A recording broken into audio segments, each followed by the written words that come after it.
की शुरुआत होती है शहर के बीचों बीच एक एरिया को दिखाने से, जहाँ पर एक केमिकल और हथियारों की फैक्ट्री में साइंटिस्ट काम कर रहे थे। जिसके बाद एक गोरिल्ला दिखाया गया जो बड़ी तेजी से भागता हुआ आगे बढ़ रहा था। वो रास्ते में आने वाले काफी बड़े से पेड़ को उखाड़ कर फेंक देता है, जिसके जोर से फैक्ट्री की भी हर चीज हिल गई। साइंटिस्ट भी काफी डर जाते हैं, जल्दी से बाहर आ गई। तब तक एब भी वहाँ पहुँच गया था, जो बहुत ज्यादा गुस्से में कंट्रोल से बाहर हो जाता है, दहाड़ने लगा। तब तक यहाँ आर्मी भी आ गई। ये लोग अपनी गन्स और मशीन गन से उस पर हमला करते हैं, पर इतने मजबूत हथियारों के हमले से भी उसका कुछ बिगड़ नहीं पा रहा था, क्योंकि तभी उसका असली रूप सामने आया। वो कोई आम एप नहीं बल्कि मैकेनिकल एप था, यानी कि मेका एप, मशीन का बना हुआ। और ये बहुत ही ताकतवर होते हैं, क्योंकि इन्हें हैवी मशीनरी और काफी मजबूत सिस्टम से बनाया होता है। उसके जिस्म पर जगह जगह हथियार भी लगे हुए थे, जिनसे वो फैक्ट्री के वर्कर्स और सिपाहियों पर शूट कर करके उन्हें मार गिराता है। जिसके बाद अमेरिका की एक जगह पर जंगल दिखाया गया, जहाँ एक लड़का ड्रोन उड़ा रहा था, लेकिन तभी कोई उसकी ड्रोन को हाथ मारकर नीचे गिरा देता है। इसके बाद हमें नासा के रिसर्च सेंटर को दिखाया गया, जहाँ पर यूएस के मैकेनिकल सिस्टम को भी कंट्रोल किया जाता था, और ये लोग उस जंगल को भी कंट्रोल कर रहे थे जहाँ उस लड़के का ड्रोन गिरा था। अंदर बैठे दो साइंटिस्ट को पता चला कि कोई हमारे जंगल वाले एरिया में घुस आया है। शायद वो एप की वीडियो बनाने आया, क्योंकि वो लड़का जिस जगह पर था वो एप की लोकेशन थी। एप ने ही उसका ड्रोन गिराया था। इसलिए फीमेल साइंटिस्ट जल्दी से सिक्योरिटी को कॉल करके कहती है कि जो भी वहाँ है उसे फौरन पकड़ लिया जाए, जबकि मेल साइंटिस्ट कहता है कि एप की दिल की धड़कन काफी बढ़ गई है, वो गुस्से में है। उसे कंट्रोल करने के लिए स्लोन को बुलाना होगा, और अगर एप को नॉर्मल करने के लिए स्लोन की आदत पड़ गई तो काफी मुश्किल होगी। स्लोन असल में इनकी सीनियर साइंटिस्ट थी, जो एप की दोस्त भी थी,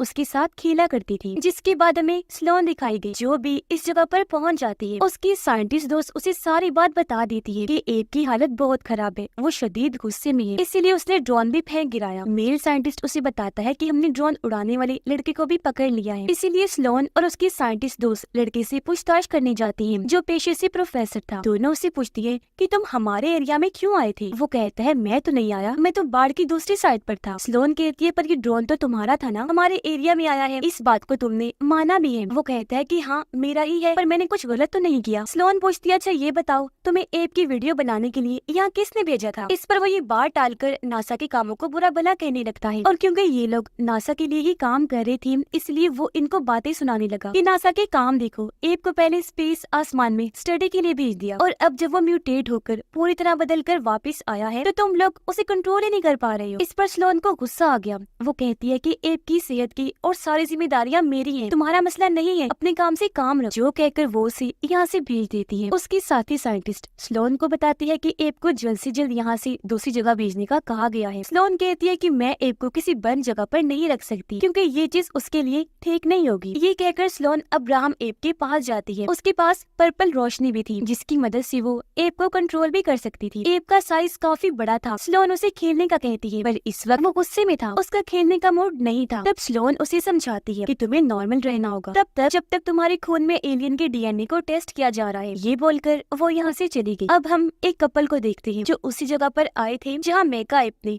हमला करके सब कुछ बर्बाद कर दिया था। बहुत सारे लोगों को मारा भी था, इसलिए वहाँ खून पड़ा हुआ था। औरत एक जगह पर हाथ लगाकर कहती है कि हमारे मरे हुए बेटे का सिर्फ यही खून बचा है, क्योंकि इन्हें वहाँ से अपने बेटे की अंगूठी मिली थी। वो कहती है कि मेरा बेटा हमारे मुल्क की होने वाली शान था। यहाँ बच्चे के डैड भी थे, जिसका नाम आर्नोल्ड था, जो दूसरे मुल्क की इंटेलिजेंस एजेंसी का डायरेक्टर था। ये जिस मुल्क से थे वो यूएस का दुश्मन था। आर्नोल्ड की वाइफ उस पर गुस्सा करने लगी कि तुम इस बारे में जल्द से जल्द पता लगवाओ। स्लोन और उसके साथी यूएस के बड़े ऑफिसर्स के साथ मीटिंग कर रहे थे। वो यहाँ मेका एप के बारे में बात कर रहे थे कि वो हमारी आर्मी का ताकतवर हथियार है। ऑफिसर पूछती है कि इस वक्त वो कहाँ है। जब स्लोन ने बताया कि उसका फिलहाल चेकअप किया जा रहा है, जिसके बाद हम उसे एक दूसरी जगह पर शिफ्ट कर देंगे। जिसके बाद वो लोग अब्राहम एप की बात करने लगती है। स्लोन कहती है कि मैं उसे अभी अपने पास ही रखना चाहती हूँ, मैंने उसे जरा चेक करना है। जिस पर ऑफिसर कहती है कि नहीं, हमें उसे यहाँ से भेजना होगा, क्योंकि यहाँ के लोग उसे मजीद इधर नहीं देखना चाहते। उन्होंने अब्राहम के खिलाफ रिपोर्ट भी की है। स्लोन कहती है कि अगली मीटिंग में हम उन लोगों को मना लें, पर ऑफिसर नहीं मानती और जल्द से जल्द अब्राहम को दूसरे शहर में शिफ्ट करने का कहती है। अब स्लोन जानती थी कि अगर ऐसा हुआ तो अब्राहम के लिए खतरा हो सकता है, इसलिए वो कहती है कि इतनी जल्दी ये फैसला हमें नहीं लेना चाहिए। जनरल कहती है कि इसका कोई फायदा नहीं होगा, क्योंकि वो अब्राहम के हमले की वजह से काफी गुस्से में थे। वो कहते हैं कि इस बात की क्या गारंटी है कि अब्राहम और किसी बड़े शहर को अपना निशाना नहीं बनाएगा, इसलिए जल्द से जल्द उसे कस्टडी में भेजना जरूरी है। पर स्लोन अभी भी उसकी बात नहीं मानती। अब दोनों ऑफिसर जाकर इस बारे में प्रेसिडेंट से बात करते हैं। उनका ये ये भी कहना था कि अब्राहम को कस्टडी में भेज दो, वही उसके लिए महफूज जगह है, उसे कोई नुकसान नहीं होगा क्योंकि काफी सालों के बाद हमने उसे समंदर के नीचे से निकाला था, तो वो बिल्कुल महफूज रहेगा। अब दुश्मन मुल्क की इंटेलिजेंस एजेंसी का डायरेक्टर हमें दिखाया गया, इन्हीं की आर्नोट, उसकी वाइफ भी थी। इन्हें अपने साथियों से खबर मिलती है कि एक लोकेशन पर न्यूक्लियर हथियार का पता चला है जो मार्क 9 है, एक बहुत ही ताकतवर हथियार है। वो यूएस के कंट्रोल में था और ये लोग उसे हासिल करना चाहते थे। इन्हें पता चला कि कुछ देर पहले ही यूएस ने वो इंडियाना में शिफ्ट किया है, इसीलिए आर्नोट अपनी हैकर साथी को जल्दी से जानकारी निकालने का कहता है। मेका एप को प्लेन के जरिए कहीं ले जाया जा रहा था, पर वो प्लेन को तोड़कर वहाँ से बाहर आ जाता है। स्लोन को फौरन खबर कर दी गई कि वो प्लेन तबाह होकर गिर गया है। ये लोग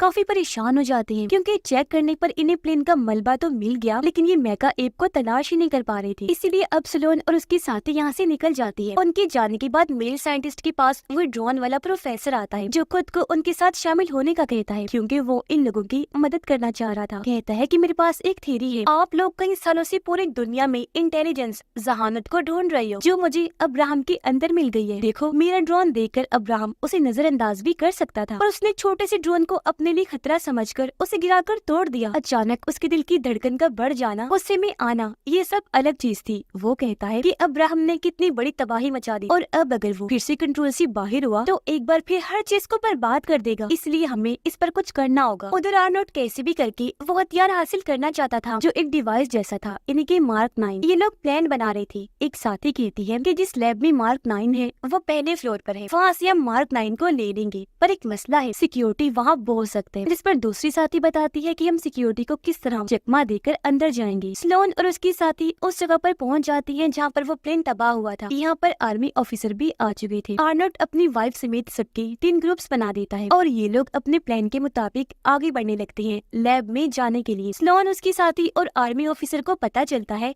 कि कोई चीज रेत से बाहर आ रही है जो और कोई नहीं बल्कि मेका एप था। वो उठ खड़ा होता है क्योंकि उसने खुद ही अपने आप को एक्टिवेट कर लिया था, चला लिया था। इसलिए सब लोग अपनी अपनी जान बचाने के लिए वहाँ से भागने लगते हैं। आर्नोट और उसकी साथी सिक्योरिटी को चकमा देकर लैब में आखिरकार घुस ही गए थे। उनके पास हथियार भी थे। मेका एप कंट्रोल से बाहर हो गया था। हर तरफ तबाही मचाता हुआ वो शहर में घुस गया था। कुछ ही देर में उसने शहर का बुरा हाल कर दिया था। वो सिर्फ एक मुक्के से पूरे घर को तहस नहस कर रहा था, जिससे कई लोग भी जख्मी हो गए थे। हर तरफ आग भी लग चुकी थी। बचे हुए लोग अपनी अपनी जान बचाकर वहाँ से भागने लगते हैं। इस बारे में जब प्रेसिडेंट को पता चला तो वो अपनी ऑफिसर पर काफी गुस्सा करने लगता है। पूछता है कि ये हथियार मेका वेपन अचानक इतना खतरनाक कैसे हो गया है, किस तरह ये बिगड़ गया, तुमने उस पर ध्यान क्यों नहीं दिया। इसलिए अब वो हुक्म देता है कि इसे जल्द से जल्द बंद किया जाए। गाड़ी के जरिए स्लोन और उसकी साथी भी उस जगह पहुंच जाती है जहां मेका एप था। स्लोन गाड़ी से उतरकर उस तरफ भागी जहां वो जा रहा था। वो काफी ऊंची बिल्डिंग की छत पर जाकर मेका एप के ऊपर कूद पड़ती है। अभी भी वो क्योंकि इसे कंट्रोल नहीं कर पा रही थी, इसलिए वो उसके अंदर घुस जाती है ताकि इसके सिस्टम को रोक सके। यहाँ उसे पता चला कि मेका एप का सिस्टम तो किसी ने हैक करके अपने कंट्रोल में कर लिया है, जब भी वो इस तरह कंट्रोल से बाहर हो गया है। इस बारे में वो फौरन अपनी साथी को बताती है। ये भी कहने लगी कि जिसने मेका एप को हैक किया उसने इसके कोऑर्डिनेट्स भी बदल दिए जो सिग्नल्स की तरह काम करते हैं, यानी कि वो अब मेका एप को अपनी किसी खास लोकेशन पर भेज रहे थे। एप का सिक्योरिटी सिस्टम स्लोन को ये सब कुछ बदलने से रोक रहा था, यानी कि वो मेका एप को रीसेट नहीं कर पा रही, मतलब दोबारा पहले वाली हालत में लाने में, इसीलिए उसे कंट्रोल कर पाना मुश्किल हो रहा था। स्लोन अपनी साथी को उन कोऑर्डिनेट्स का बताकर लोकेशन पता करने को कहती है, यानी जहाँ ये मेका एप जा रहा था। उधर आर्नोट और उसकी टीम उस हथियार मार्क 9 को चुरा चुके थे और वहाँ से जाने लगे। साइंटिस्ट साथी स्लोन को बताती है कि कोऑर्डिनेट्स के मुताबिक वो इंडियाना में हमारी रिसर्च लैब है। स्लोन कहती है कि अगर वो लोग एप को वहाँ बुला रही है तो इस बारे में हमें लैब वालों को बताना चाहिए। इन्हें फिलहाल ये पता नहीं होता कि आखिर ये सब किसने किया, लेकिन तभी स्लोन को प्रोग्राम में एक चीज मिल गई जिससे उसे पता चल गया कि ये सब कुछ आर्नोट और उसकी टीम ने किया है, क्योंकि वो लोग भी उसी लैब में ही थे। तो ये बात साफ हो गई थी कि मेका एप को उन्होंने ही हैक किया था और उसे वो वहाँ बुलाना चाह रहे थे। ये सब कुछ स्लोन को एक कोड के जरिए पता चला जो उस दुश्मन मुल्क की इंटेलिजेंस एजेंसी में इस्तेमाल किया जाता था। पूरी तरह उन्होंने मेका एप को अपने कंट्रोल में कर लिया था। इस बारे में जब प्रेसिडेंट को पता चला तो वो और भड़क गया, साथ ही काफी हैरान भी था। वो अपने ऑफिसर से पूछती है कि आखिर दुश्मन मुल्क के पास हमारे हथियार मेका एप का कंट्रोल गया कैसे, जिस एजेंसी ने उसे बनाया उसे इस बारे में क्यों पता नहीं चला,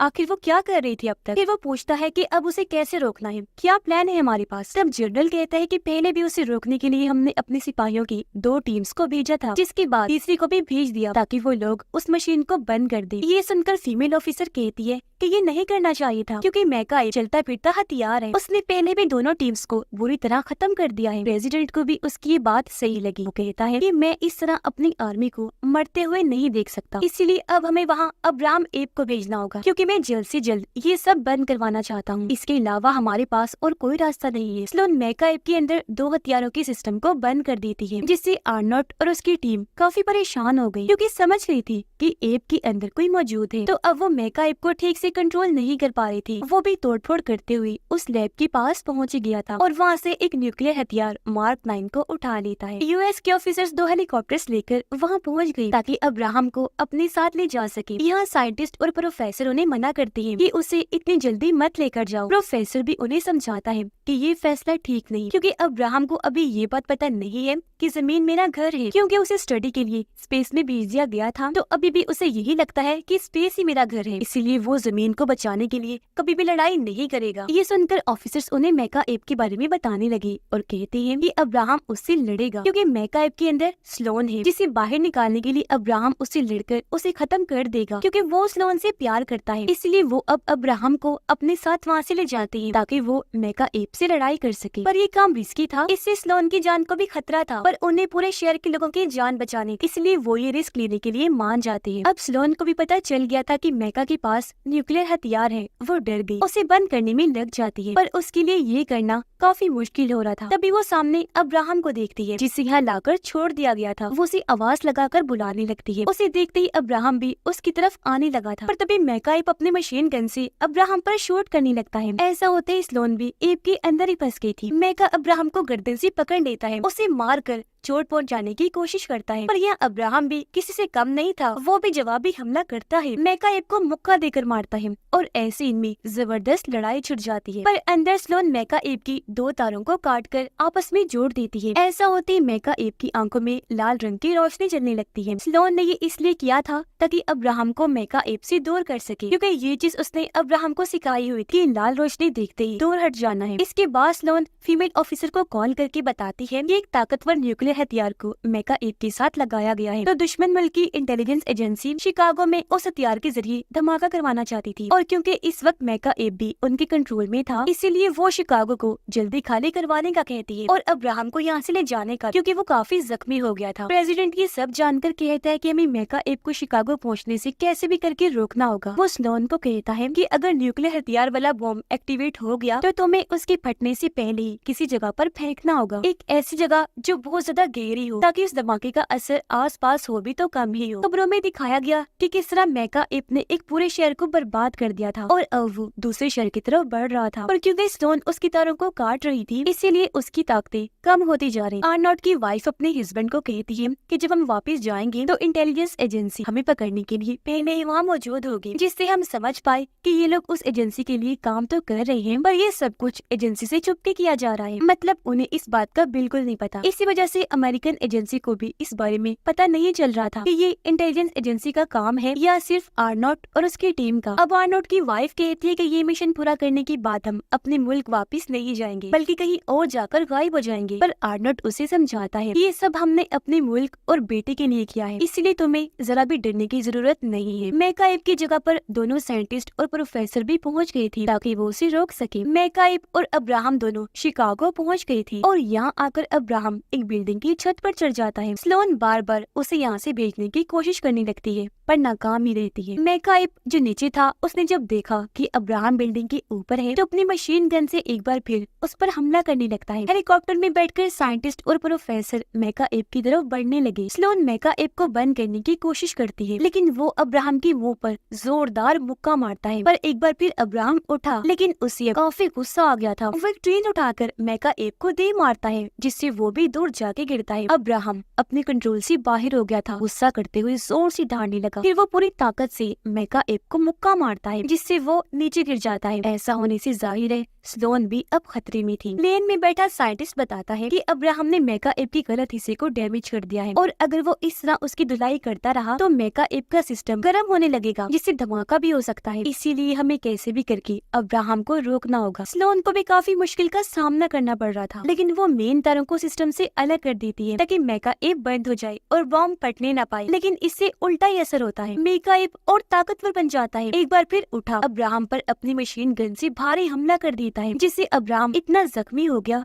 कि छत से नीचे गिर जाता है। उसे देखने से लग रहा था जैसे वो मर गया है, जो देख सभी काफी परेशान हो जाते हैं। लेकिन अगले ही पल वो हिलने लगा तो सबको तसल्ली हुई। साथ ही वो काफी हैरान भी रह जाते हैं, क्योंकि उन्हें लग रहा था कि वो मेका एब के इस ताकतवर हमले से खुद को बचा नहीं पाएगा। तो प्रोफेसर उन्हें बताता है कि ये सब कुछ उस एलियन डीएनए की वजह से है, जो उसके खून में है, जिससे वो अपने जख्मों को दोबारा ठीक करने में कामयाब रहा था। साथ ही उसकी पावर्स और एक्टिवेट हो गई थी। एक बार फिर वो खड़ा होकर मेका एब से भिड़ जाता है, अपने खतरनाक हमले करने लगता है। वो बिना रुके ही उसे मारता जा रहा था, इसलिए स्लोन उसे रुकने का कहती है, पर उसकी किस्मत अच्छी थी। वो एग्जिट डोर खोलकर वहाँ से बाहर आने में कामयाब हो जाती है। जबकि मेका एब और अब्राहम जोरदार लड़ाई चल रही। अब्राहम उस पर भारी पड़ने लगा। वो मेका एब का एक बाजू उखेड़कर अलग कर देता है, फिर उसे उठा लेता है ताकि पटक कर नीचे मारे। पर तभी स्लोन मौका देकर उसका ध्यान अपनी तरफ करती है, कहने लगी, चलो अब्राहम मेरे पीछे आओ, गेम खेलते हैं। ये सुनकर वो मेका एब को उठाकर उसके पीछे भागने लगता है, ये सोचकर कि शायद मेका एब कोई खिलौना है। स्लोन उसे काफी गहरे गड्ढे के पास लाकर कहती है कि इसको इस गड्ढे में डाल दो। उसने ऐसा ही किया। वो मेका एब को जोर से गड्ढे में फेंक देता है। ये देखकर सबकी जान में जान आती है, क्योंकि गड्ढे में गिरते ही मेका एब ब्लास्ट हो गया और इस तरह धमाके से वो बिल्कुल खत्म हो जाता है। जबकि अब्राहम भी पूरी तरह से शांत हो गया था। अब आर्नोल्ड और उसकी टीम प्लेन के जरिए जब भाग रही थी, तो अब्राहम इनके प्लेन पर हमला कर देता है, जिस वजह से वो लोग काफी डर गए। प्लेन जोरों से हिल रहा था। वो जल्दी से प्लेन से बाहर आ जाते हैं। तभी सामने से FBI के एजेंट्स भी आ गए थे, जो इन्हें गिरफ्तार कर लेते हैं। अब्राहम उनका प्लेन अपने हाथ में लेकर खड़ा हो जाता है, जिसके बाद अब्राहम को एक आइलैंड पर खुला छोड़ने की इजाजत मिल गई थी। वो आइलैंड अब से उसी का था, जो गवर्नमेंट ने उसे तोहफे के तौर पर दिया था, क्योंकि उसने मेका एब से लड़कर लाखों लोगों की जान जो बचाई थी। और अब वो वहाँ